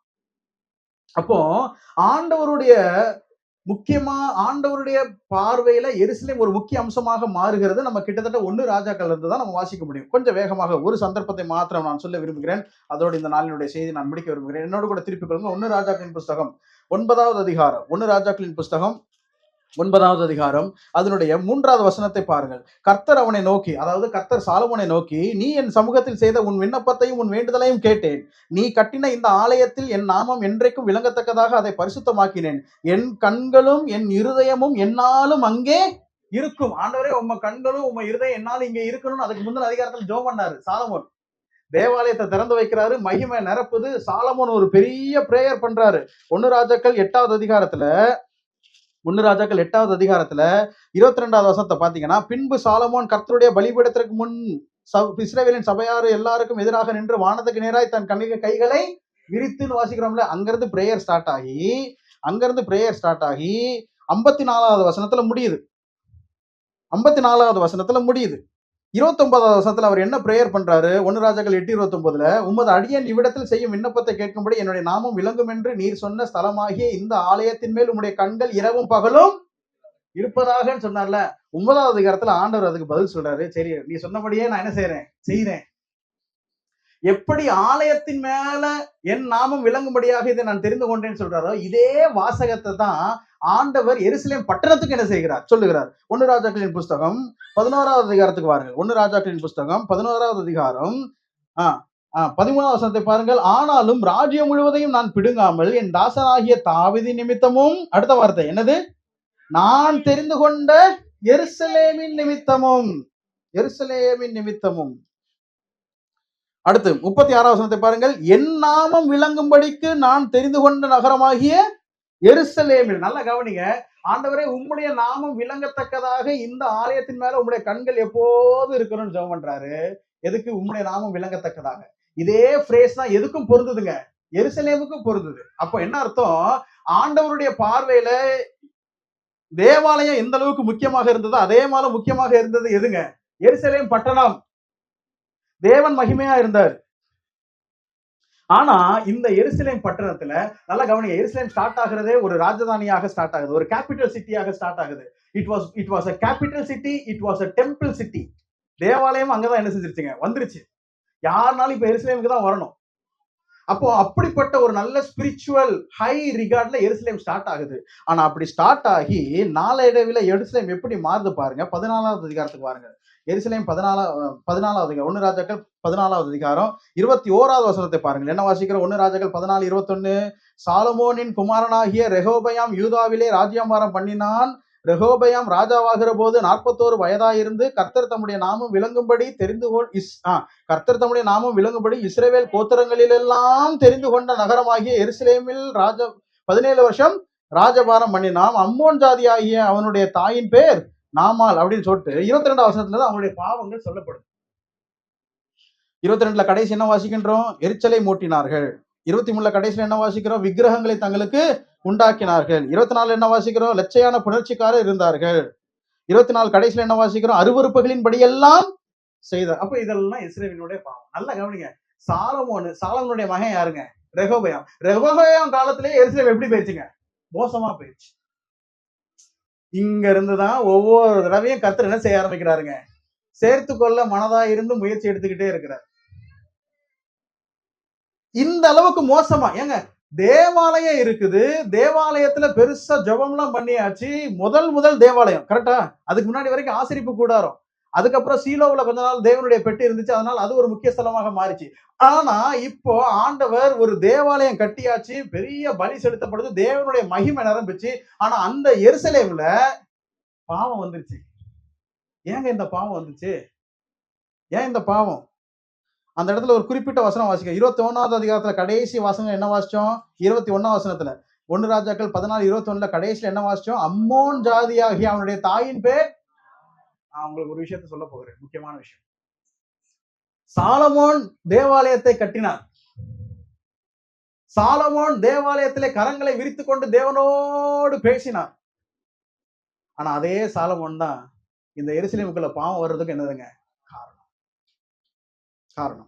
சாலமோனுடைய விஷயத்தை கொஞ்சம் பார்த்து விடுங்கள். ஒரு 5 நிமிஷம் மட்டும் எனக்கு கொஞ்சம் எக்ஸ்ட்ரா கொடுங்க. இதை நான் முடிச்சு விட்டு போயிடுறேன். 8வது அதிகாரத்துக்கு வாருங்கள். 1 ராஜாக்கள் 8வது அதிகாரத்துக்கு வாருங்கள். 54வது வருஷத்துல என்ன வாசிக்கிறோம்? 1 ராஜாக்கள் 8:54. சாலமோன் கர்த்தரை நோக்கி இந்த ஜெபத்தையும் வேண்டுதலை எல்லாம் செய்து முடித்த பின்பு அவன் கர்த்தருடைய பலிபீடத்துக்கு முன்பாக தன் கைகளை வானத்துக்கு நேராக விரித்து முழங்கால் படியிட்டு இருந்ததை விட்டு முழங்கால் படியிட்டு ஜெபம் பண்றாருங்க ராஜா. ஜெபம் பண்ணிட்டு இப்போ மக்களை அட்ரஸ் பண்றாரு. அப்படி அட்ரஸ் பண்ணும்போது வாசகங்களை பாருங்கள். 58வது வசனத்தை, நாம் அவருடைய வழிகளில் எல்லாம் நடக்கிறதற்கும் அவர் நம்முடைய பிதாக்களுக்கு கட்டளையிட்ட அவருடைய கற்பனைகளையும் அவருடைய கட்டளைகளையும் அவருடைய நியாயங்களையும் கை கொள்ளுகிறதற்கும் நம்முடைய இருதயத்தை சொல்லுங்க தம்மிடத்திலே சாய பண்ணுவார். சாலமோனுடைய address, he is talking to his people, தன்னுடைய மக்கள்கிட்ட பேசுறாரு. நம்முடைய இருதயத்தை கர்த்தர் என்ன செய்யணுங்க? தம்மிடத்துல என்ன செய்ய வேண்டும்? இந்த வசனத்தை கொஞ்சம் அண்டர்லைன் பண்ணிக்கோங்க. நம்முடைய இருதயத்தெல்லாம் கர்த்தர் தம்மிடத்துல சாய பண்ணணும். அடுத்து 61 வசனத்துல அவருடைய வார்த்தையை பாருங்க. ஆதலால் இந்நாளில் இருக்கிறது போல நீங்கள் அவர் கட்டளைகளில் நடந்து அவர் கற்பனைகளை கை கொள்ள உங்கள் இருதயம் நம்முடைய தேவனாகிய கர்த்தரோடு உத்தமமா இருக்க கடவுள். மக்கள்கிட்ட அட்ரஸ் பண்றாரு. தேவாலயத்தை திறந்து வைக்கிறாரு. எவ்வளவு தெரியுமா பலி செலுத்தினாரு சாலமோனு? 22,000 மாடுகள், 1,20,000 ஆடுகள். பலி செலுத்த அங்க பலிபீடத்துல இடம் எல்லாம் நிறைஞ்சு போனதுனால தனியா ஒரு இடத்த என்ன செஞ்சுட்டாங்க? பலிபீடம் உண்டாக்கி அங்க உட்காந்து செலுத்திக்கிட்டு இருக்கிறாங்க. இவ்வளவு பண்டிகை எல்லாம் செஞ்சு அதையும் பல நாட்களாக செஞ்சு மக்கள்கிட்ட அட்ரஸ் பண்றாரு. என்ன சொல்ற பண்ணாரு? நம்முடைய இருதயத்தை யாரை சாய்ந்து இருக்கணும்? கர்த்தரை சாய்ந்து. நம்முடைய இருதயம் எப்படி இருக்கணுங்க? உத்தமமா இருக்கணும். யாரு சொன்னது? யாரு? சாலமோன். இவர் யாருங்க? தேவாலயத்தை கட்டினவர். இவர் யாருங்க? தேவாலயத்தை இவ்வளவு தூரம் கட்டுவதற்காக எல்லா இடத்துல இருந்து சேகரித்து வைத்தவர். இவர் யாருங்க? தேவாலயத்தை கட்டி தேவாலயத்துல பலி செலுத்தினவர். இவர் யாருங்க? தேவாலயத்தை கட்டி தேவாலயத்தை பலி செலுத்தி தேவாலயத்துல மக்களுக்காக நின்னவர், ஜோம் பண்ணவர், முழங்கால் படிட்டு ஜோம் பண்ணவர். மக்கள் இப்படிலாம் இருக்கணும்னு சொல்றாரு. ஆனா 11வது அதிகாரத்தை பாருங்கள். 11வது அதிகாரத்துல பாருங்கள். நேரம் இல்லாதனால வார்த்தைகளை மாத்திரம் நான் சொல்லிட்டு போயிடுறேன். 11வது அதிகாரம் 1 வசனத்துல கடைசி வார்த்தை என்ன வாசிக்கின்றோம்? அநேக ஸ்திரீகள் மேல் ஆசை வைத்தான். 2வது வசனத்துல பாருங்க, ஆசை வைத்து அவர்களோடு ஐக்கியமா இருந்தான். 3வது வசனத்தை பாருங்க, அவன் இருதயத்தை வழுவி போக பண்ணினார்கள். 4வது வசனத்துல நடுவில் உள்ள வசனங்களை பாருங்க, அந்நிய தேவர்களை பின்பற்றும்படி சொல்லுங்க. இவருடைய ஜெபமும் இவருடைய பிரசங்கமும் என்னவாக இருந்தது? நம்முடைய இருதயம் யார் மேல சாயணும்? தேவன் மேல. இப்ப இவருடைய சாயம் இருதயம் எங்க போயிருச்சுங்க? அந்நிய தேவர்கள் மேல். அப்புறம் நம்முடைய இருதயம் உத்தமமா இருக்கணும்னு சொன்னாரா? 4வது வசனத்துல கடைசி வார்த்தை என்ன வாசிக்கிறோம்? தேவனாகிய கர்த்தரோட உத்தமமாய் இருக்கவில்லை. எவ்வளவு அந்த ஸ்டெப் பை ஸ்டெப் நீங்க ஒவ்வொரு வசனத்திலையும் பாருங்களேன். ஆசை வைத்தான், அடுத்து ஐக்கியமா இருந்தான், இருதயம் வளைவி போனது, சாய்ந்தது, கர்த்தரிடத்துல என்ன செய்யணுங்க? உத்தமமா இருக்கவில்லை. 5வது வசனத்துல கடைசி வாசல் பாத்தீங்கன்னா பின்பற்றி போனான். 5வது வசனத்துல கடைசி வாசனம் என்னது? பின்பற்றி போனான். 6வது வசனத்துல பொல்லாப்பானதை செய்தான். 7வது வசனத்துல எந்த கைகள் ஆண்டவருக்காக பெரிய தேவாலயத்தை கட்டினதோ அதே கைகள் இப்பொழுது என்ன செய்கிறதுங்க? மோவாபியரின் அருவருப்புக்காக காமோசுக்கும் அம்மோன் புத்திரரின் அருவருப்பாகிய மோலோகுக்கும் மேடையை he became the leader. Opposite டைரக்ஷன்ல அப்ப அவர் தான் என்னவா இருக்காருங்க? Did you see the step by step fall of a person? ஞானிதான்.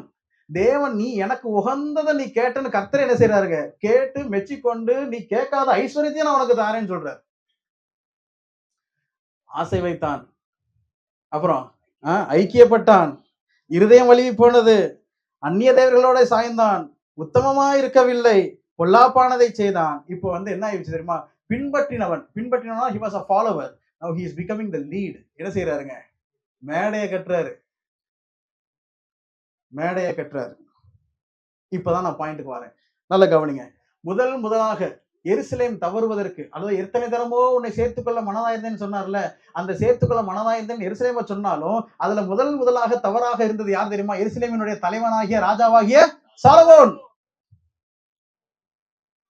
என் அருமையான தேவனுடைய பிள்ளைகளை, நீங்களும் நானும் தலைவர்கள். நம்முடைய குடும்பத்துக்கு நம்ம தான் யாருங்க? தலை. நான் இப்படி சொல்ல வரேன், you are your own head. உங்களுடைய ஓன் லைஃபுக்கு நீங்க தான் யாருங்க? ஹெட். நீங்க சரியா இருக்கணும். நீங்க சரியா இருந்தா தான் உங்க பிள்ளைங்க சரியா இருக்க முடியும். நீங்க சரியா இருந்தா தான் சபை சரியா இருக்கும். நீங்க சரியா, கணவர்களே நீங்க சரியா இருந்தா தான் மனைவிகள் என்ன செய்ய இருக்க முடியும்? சரியாக இருக்க முடியும். நல்லா கவனிங்க. இப்பதான் பாயிண்ட் பாருங்க. 9வது வசனம். ஆகையால் இஸ்ரவேலின் தேவனாகிய கர்த்தர் சாலமோனுக்கு 2 விசை தரிசனமாகி அந்நிய தேவர்களை பின்பற்ற வேண்டாம் என்று கட்டளையிட்டிருந்தும் அவன் கர்த்தரை விட்டு தன் இருதயத்தை God visited twice. எப்பா வேண்டாம், செய்யாத, பண்ணாத, நீ இப்படி பண்ணக்கூடாது சொன்னாரு. அனைவர் என்ன செய்யலங்க? கேட்கல. சந்திக்கும் காலத்தை அறியவில்லை. எத்தனை தினமோ சேர்த்துக்கொள்ள மனதா இருந்தார். ஆனால் இவருக்கு என்ன இல்லைங்க? மனம் இல்லை. ஆண்டவர் பார்த்தாரு, உன்றிருந்து ராஜ்யபாரத்தை நான் என்ன செய்வேன்? நல்லா கவனிங்க. அந்த வசனத்தை பாருங்க. 11வது வசனத்தில் ஆகையால் கர்த்தர் சாலமோனை நோக்கி, நான் உனக்கு கட்டளையிட்ட என் உடன்படிக்கையும் என் கட்டளைகளையும் நீ கைக்கொள்ளாமற் போய் இந்த காரியத்தை செய்தபடியினால் ராஜபாரத்தை உன்னிடத்திலிருந்து பிடுங்கி அதை உன் ஊழியக்காரனுக்கு கொடுப்பேன். ஆண்டவருடைய ஆக்சுவல் இன்டென்ஷன் என்னன்னா, கம்ப்ளீட்டா இவனை ஸ்ட்ரிப் பண்ணிடணும். He wanted to strip off Solomon of his kingdom. முற்றிலும் இழுத்திருந்தா அவருடைய எண்ணம். ஆனா அடுத்த வாசம் என்ன வருது பாருங்க. 12வது வசனம் என்ன வாசிக்கிறோம்? ஆகிலும் உன் தகப்பனாகிய தாவீது நிமித்தமும் நான் அதை உன் நாட்களில் செய்வதில்லை, உன் குமாரனுடைய கையில் நின்று அதை பிடுங்குவேன். ஆனாலும் ராஜ்யம் முழுவதையும் நான் பிடுங்காமல் என் தாசனாகிய தாவீது நிமித்தமும் நான் தெரிந்து கொண்ட எருசலேமின் நிமித்தமும் ஒரு கோத்திரத்தை நான் உன் குமாரனுக்கு கொடுப்பேன். நல்லா கவனிங்க. தாவீத ஒரு பெஞ்ச் மார்க்கா நீங்க பாத்தீங்கன்னா அதுக்கடுத்து வரக்கூடிய எல்லா யூதருடைய ராஜாக்களுக்கும் ஆண்டவர் யார் தெரியுமா பெஞ்ச் மார்க்கா ஸ்டாண்டர்டா வைப்பாரு? தாவீது. இருந்தாலும் இவன் தாவீது மாதிரி என்ன செய்யல, நடக்கலாம் பாரு. தாவீது அப்படி என்னங்க செஞ்சுட்டாரு? ஒரு சைடு சாலமோன் எடுத்துக்கோங்க, ஒரு சைடு தாவீது எடுத்துக்கோங்க. இந்த 2 பேர்ல யாரு மோசமான பாவம் பண்ணது? நீங்க சொல்லுங்க. தாவீது. ஏங்க விபச்சாரம் பண்ணினான். அந்த கொலையை மகிழ்க்கிறதுக்காக அவனுடைய கணவனை கொண்டது மாத்திரமல்ல, அவனை கொல்ல வைக்கணுங்கிறதுக்காக போர் செய்வர்களை போய் என்ன செஞ்சான்? கொன்னான். இவனுடைய எல்லா சேட்டையும் நல்லா பார்த்துக்கிட்டே இருக்கிறாரு யோவாவுக்கு பொறி தட்டாத? என்ன திருப்பி இப்படி ஒரு லெட்டர் எழுதி கொடுக்குறாரு, முன்னாடி நிப்பாட்ட சொல்றாரு, ஒரு ஆளை கூட இழக்கிறதுக்கு விட மாட்டாரு, இப்படி பண்றாரு. யோவாவுக்கு தெரியுமா தெரியாதா? தெரியும். 2 பேர்ல யாருங்க மோசமான தவறு செஞ்சவங்க? இவர்தான். இவர் அப்படிப்பட்ட தவறு செஞ்சுட்டாரா? இல்லையே. கொலை செய்யலையே. ஆனா ஆண்டவர் ஏன் தெரியுமா இவரை பெஞ்ச் மார்க்க வைக்கிறாரு? நீயே அந்த மனுஷன். கர்த்தர் சந்திக்கிறார். தவறு செஞ்சுட்டாரு. ஜானி ஜானி எஸ் பாப்பா, ஈட்டி சுகர் நோ பாப்பாங்கிற மாதிரி எல்லாத்தையும் கொண்டு போட்டுட்டு யாருக்குமே தெரியாதுன்னு நினைச்சிட்டாரு. ஆனா கர்த்தர் யார் அனுப்புறாருங்க? நாத்தான் அனுப்புறாரு. அருமையான ஸ்டோரி சொல்லிட்டு கடைசியில அவனை கொல்லணும், நாளத்தனையா திரும்ப செலுத்தணும், நீதான் அந்த மனுஷன்ட்டாரு. அந்த நீதான் அந்த மனுஷன் சொன்ன உடனே தாவீது என்ன செஞ்சாருங்க? நான் பாவம் செய்தேன். சந்திக்கும் நாளிலே உனக்கு கிடைத்த இந்த நாளிலாக உன் சமாதானத்துக்கு ஏற்றவைகளை அறிந்திருந்தாயானால் நலமாயிருக்கும். தாவீது அதை அறிந்து கொண்டார். உணர்த்தப்பட்ட போது தேவன் எதிர்பார்க்கின்ற ரெஸ்பான்ஸை கொடுத்தார். அதனாலதான் கர்த்தர் சொல்றாரு, அவன் நிமித்தம் உனக்கு நான் ஒரு கோத்திரத்தையாவது என்ன செய்வேன், வைப்பேன். நான் என்ன சொல்றேன் தெரியுமா? தேவன் நம்மகிட்ட வாழ்க்கையில சில விஷயத்தை குறித்து பேசிக்கிட்டே இருக்கிறார். நீ இதை செய்யி, இதை செய்யி, இதை செய்யி. உங்களுக்கு தெரியும், நமக்கு தெரியும். தேவன் சில விஷயங்களை குறித்து நம்மகிட்ட செய்யாத, வேண்டாம் வேண்டாம் சொல்லிக்கிட்டே இருக்கிறார். அதையும் மீறி நீங்க செஞ்சீங்கன்னா, செய்ய வேண்டியதை செய்யாம இருந்தோம், செய்யக்கூடாததை செஞ்சீங்கன்னா, உங்க பிள்ளைங்களுக்கு நீங்க என்னத்தை வச்சுட்டு போறீங்கிறத பார்க்கணும். நம்மளுடைய நற்செயல்கள் நிமித்தம் ஆண்டவர் கொஞ்சம் இறக்கப்படணும். ஆண்டவரே, இவன் மோசமானவன் தான், ஆனாலும் ரோலண்டுக்காக இந்த மெஃபியை விட்டு வைக்கிறேன்னு ஆண்டவர் சொல்லணும். இந்த ரோலண்டுக்காக லூக்கை நான் விட்டு வைக்கிறேன். What do we leave for our children?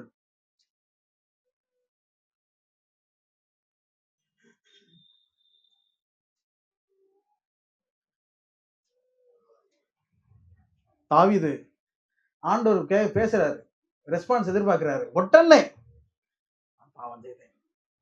அதுக்கப்புறம் ஆண்டவர் கொடுத்த எல்லா அனுபவத்தையும் தாவீது பொறுமையை அனுசரிச்சுக்கிட்டாருங்க, ஏத்துக்கிட்டார். சாலமோன்ட்ட 2 தடவை பேசி போட்டாரு. ஆனா சாலமோன் என்ன செய்யலைங்க? ரெஸ்பான்ஸ் பண்ணல. இதுதான் ஸ்டார்டிங். இதுக்கு அடுத்து அப்படியே நம்ம இது ஒரு சர்வே எடுக்கிறதா இருந்தா ஒவ்வொரு ராஜாவையும் இப்படியே போயிட்டே வரலாம். ஒவ்வொரு சந்தர்ப்பத்திலையும் மக்களினுடைய நிலைமையை போய்கிட்டே இருக்கலாம். ஒவ்வொரு சந்தர்ப்பங்களிலும் தீர்க்கதரிசிகளினுடைய நிலைமையை போய்கிட்டே இருக்கலாம். எந்தெந்த சந்தர்ப்பத்துல யார் யார் என்னென்ன பண்ணாங்க. உனக்கு கிடைத்த இந்த நாளிலாகிலும் உன் சமாதானத்துக்கு ஏற்றவரை நீ அறிந்து. தேவன் நம்மோடு கூட பேசிக் கொண்டிருக்கிற, போராடி கொண்டிருக்கின்ற, உணர்த்தி கொண்டிருக்கிற விஷயங்களுக்கு நம்முடைய பிரதிபலிப்பு என்ன என்பதை யோசித்து பாருவோம். கண்களை மூடுவோம். என்னதான் தீங்கு நான் இழைத்தேன், என்னை விட்டோடும் என் ஜனமே, என்னதான் தீங்கு நான் இழைத்தேன், என்னை விட்டோடும் என் ஜனமே, எத்தனை நன்மைகளோ உனக்காக நான் செய்தேனல்லோ, என்றே உரைத்தென்னை ஏங்கி அழைத்தீர், எப்படி நான் மறப்பேன். என்றே உரைத்தென்னை ஏங்கி அழைத்தீர், எப்படி மறப்பேன்.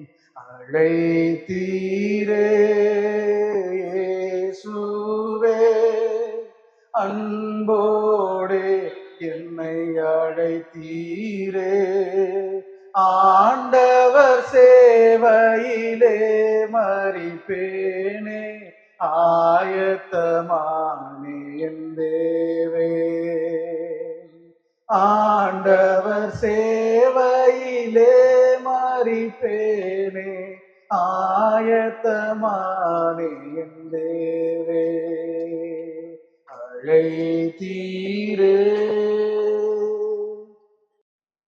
நல்ல பிதாவே, நாங்கள் உம்மை துதிக்கிறோம், ஸ்தோத்திரிக்கிறோம், நன்றி செலுத்துகிறோம். அன்பின் பிதாவே, எத்தனை தரமோ சேர்த்துக்கொள்ள உனக்கு மனதாயிருந்தேன், உனக்கோ மனதில்லை என்று சொன்ன அந்த வாசகங்களை எங்களுடைய வாழ்க்கையோடு தொடர்பு படுத்தி பார்க்கிறோம் கர்த்தாவே.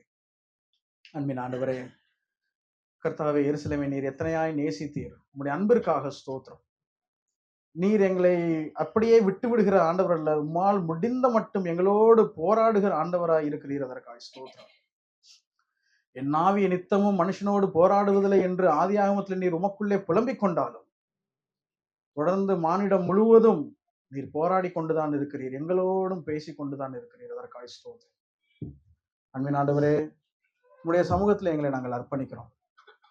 தேவனே, ஒவ்வொரு விஷயத்தை நாங்கள் நினைத்து பார்க்கிறோம். தேவன் எருசலேமே என்று சொல்லுகிறார், மனிதர்களிடத்தில் பேசி பார்க்கிறார், பலன் இல்லை. தீர்க்கதரிசிகள் மூலமாக பேசி பார்க்கிறார், பலன் இல்லை. சிருஷ்டிகளிடத்திலே புலம்புகிறார், தனக்குள்ளேயே புலம்புகிறார். எங்களுடைய வாழ்க்கையிலே நாங்கள் எப்படி இருக்கிறோம் கர்த்தாவே? நீர் எங்களோடு கூட பேசக்கூடிய இடத்திலே நாங்கள் இருக்கிறோமா, அல்லது எங்களை குறித்து யாரோ ஒருவர் இடத்திலே அல்லது உமக்குள்ளேயே புலம்பி தள்ளுகின்ற ஒரு இடத்திலே நாங்கள் இருக்கிறோமா என்பதை நாங்கள் சீர்தூக்கி பார்க்க உதவி செய்யும்.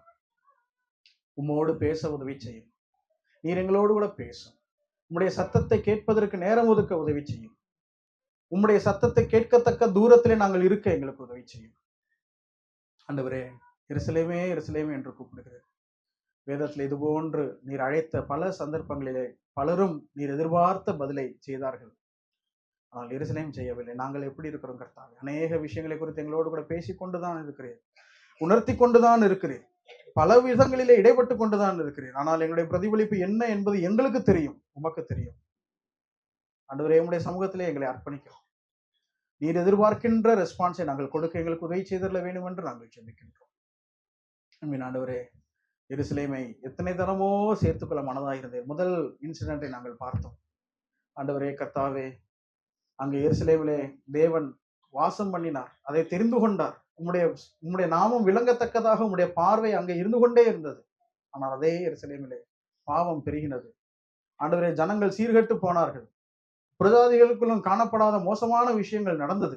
அதற்கெல்லாம் காரணம், எந்த சாலமோன் தேவாலயத்தை கட்டினானோ, எந்த சாலமோன் ஜனங்களுக்காக பிரார்த்தனை பண்ணினானோ, எந்த சாலமோன் கர்த்தாவே உபதேசம் பண்ணினானோ, அதே சாலமோன் தேவாலயத்தை கட்டின அதே மனிதன் மேடைகளை கட்டினதை நாங்கள் பார்க்கிறோம். ஆண்டவரே, பிரசங்கம் பண்ணுகின்ற நானே ஆகாதவனாய் போகாதபடி என்னுடைய சரீரத்தை அடக்கி ஒடுக்கி கீழ்ப்படுத்த உதவி செய்யும். உலகத்திற்கு ஒளியாய் இருக்கிற நாங்களே மங்கி எறிகின்ற திரிகளாய் இருந்து அணைந்து போகாதபடிக்கு ஆண்டவரே கர்த்தாவே பிரகாசிப்பிக்க உதவி செய்திட வேண்டும் என்று நாங்கள் சிந்திக்கின்றோம். சாலமோன் ஆசை வைத்தான். ஆண்டவரே கர்த்தாவே, இருதயம் வலிமை போனது, உத்தமமா இருக்கவில்லை, பின்பற்றினான், மேடைகளை உண்டாக்கினான். கர்த்தர் 2 முறை சந்தித்து பார்த்தார், பிரதிபலனை கொடுக்கவில்லை. ஆண்டவரே, தாவீது நிமித்தம் நீர் அதை செய்ததை பார்த்தோம். தாவீதும் தவறு செய்தவன் தான்.